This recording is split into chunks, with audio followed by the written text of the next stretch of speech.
This set of slides discusses investor types. So in recent decades, financial service professionals and researchers have been attempting to classify investors by their psychographic characteristics, like personality, values, attitudes, and interests. If investors exhibiting specific psychographic profiles are more likely to exhibit specific investor biases, then practitioners can attempt to recognize the relevant behavioral tendencies before investment decisions are made.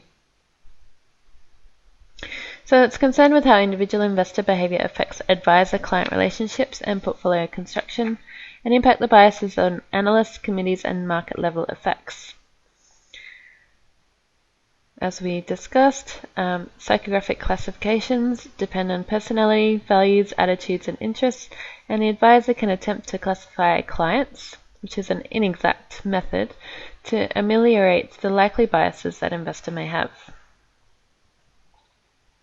There are some models that have been put forward by prevalent psychologists.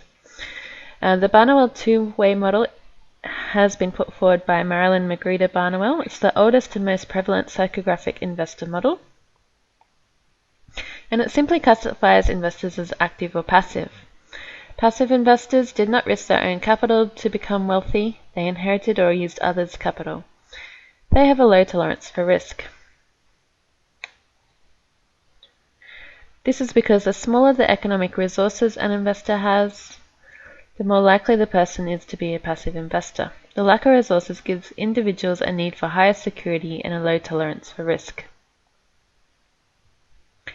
Active investors are actively involved in wealth creation and have risked their own capital. These have a higher tolerance for risk than they do a need for security. It's related to the high risk tolerance is the fact that active investors prefer to maintain control of their own investments. Their tolerance for risk is high because they believe in themselves. By their involvement and control, they feel that they reduce risk to an acceptable level, which is often fictitious. The Ballard, Beal, and Kaiser five-way model classifies investor personalities along two axes, the level of confidence and the method of action. You can think of this as the confident, anxious axis and the careful, impetuous axis. This is a diagram of those two axes.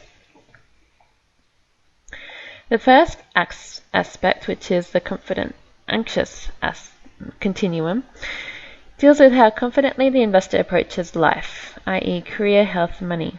The second element, the careful, impetuous axis, deals with whether the investor is methodical, careful, and analytical in his approach to life, or whether he is emotional, intuitive, and impetuous. This is a synopsis of BB&K's descriptions of each of the 5 investor personality types that the model generates. Although the model is useful, it is possible that investors do not approach all parts of their life with equal confidence or care. It is important to focus on their approach to investing rather than other aspects of their life. So the 5 investor personality types that the BB&K model come up with are the adventurer, which is confident, willing to take chances, may hold highly undiversified portfolios, and may be reluctant to take advice. The celebrity likes to be the center of attention, recognizes limitations, and willing to take advice. The individualist is independent and confident, like to make their own decisions after careful analysis. The guardian is cautious and concerned about the future, concerned about protecting their assets, and this is more common as people age and approach retirement. And finally, the straight arrow is sensible and secure, willing to take some risk for reasonable return.